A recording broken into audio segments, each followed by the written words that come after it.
Hello દોસ્તો, આપ સૌનું અમારી ચેનલમાં સ્વાગત છે। અંગ્રેજી કેલેન્ડર મુજબ આજથી નવા વર્ષ 2024નો પ્રારંભ થઈ રહ્યો છે, ત્યારે ભારતના બાળકો, યુવાનો અને વૃદ્ધો સૌના મોઢે એક જ નામ છે, જય શ્રી રામ। અને બધાને એક જ રાહ જોઈ રહ્યા છે, ભગવાન શ્રીરામના જન્મસ્થાન અયોધ્યામાં ભવ્ય રામ મંદિરની મૂર્તિ પ્રતિષ્ઠાના મહોત્સવની। જ્યારેથી આપણા ભારત દેશના લોકલાડીલા વડાપ્રધાન નરેન્દ્ર મોદીએ ભારત અને હિન્દુઓ માટે અયોધ્યામાં રામ મંદિરનું ખાતમુહૂર્ત કર્યું છે, ત્યારથી દેશ અને વિદેશથી અઢળક દાનનો પ્રવાહ ચાલુ થઈ ગયો છે અને જેનો કોઈ અંત નથી। હાલ સુધીમાં રિપોર્ટ અનુસાર 5,000 કરોડથી વધુ દાન આવી ગયું છે અને હજી આવી જ રહ્યું છે। ત્યારે ચાલો જાણીએ વિશ્વની ટોપ 10 મોટી સંસ્થામાંની એક સંસ્થા એટલે બીએપીએસ સ્વામિનારાયણ સંસ્થા, જે બ્રહ્મસ્વરૂપ પ્રમુખ સ્વામી મહારાજના નામથી પણ વિશ્વભરમાં ઓળખાય છે। ઉલ્લેખનીય છે કે આજથી 33 વર્ષ પહેલાં શ્રી રામ જન્મભૂમિના આ મંદિરના નિર્માણ માટે શ્રીરામશિલાના પૂજનનું રાષ્ટ્રીય આંદોલન આરંભાયું ત્યારે તા 16 ઓગસ્ટના રોજ ગુજરાતમાં પ્રથમ રામશિલાનું વેદોક્ત વિધિપૂર્વક પૂજન કરીને પૂજ્ય પ્રમુખ સ્વામી મહારાજે કર્યું હતું।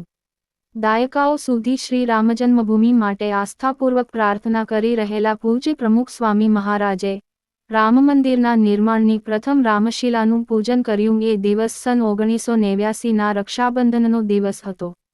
યોગાનુયોગ આ જ પવિત્ર રક્ષાબંધન પર્વે તા 3 ઓગસ્ટના રોજ તેમના અનુગામી પૂજ્ય મહંત સ્વામી મહારાજે શ્રી રામ જન્મભૂમિ પર થનાર શિલાન્યાસ વિધિ માટે શ્રીરામયંત્રનું વૈદિક પૂજન કરીને આ મંદિર વહેલામાં વહેલી તકે સાકાર થાય તેવી શ્રદ્ધા અને પ્રાર્થના વ્યક્ત કરી હતી।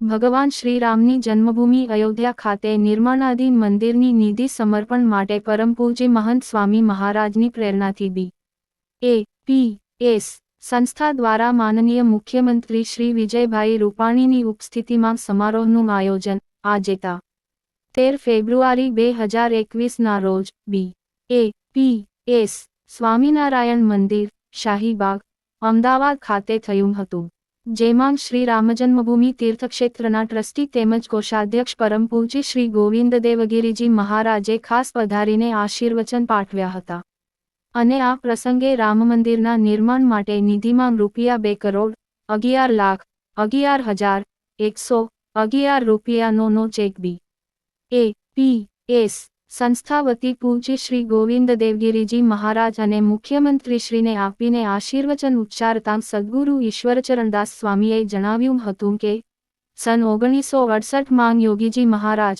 પ્રમુખ સ્વામી મહારાજ અને મહંત સ્વામી મહારાજ સહિત અમે સૌ રામજન્મભૂમિ પર રામલલ્લા સમક્ષ ધૂન કરી હતી, એ આજે યાદ આવે છે।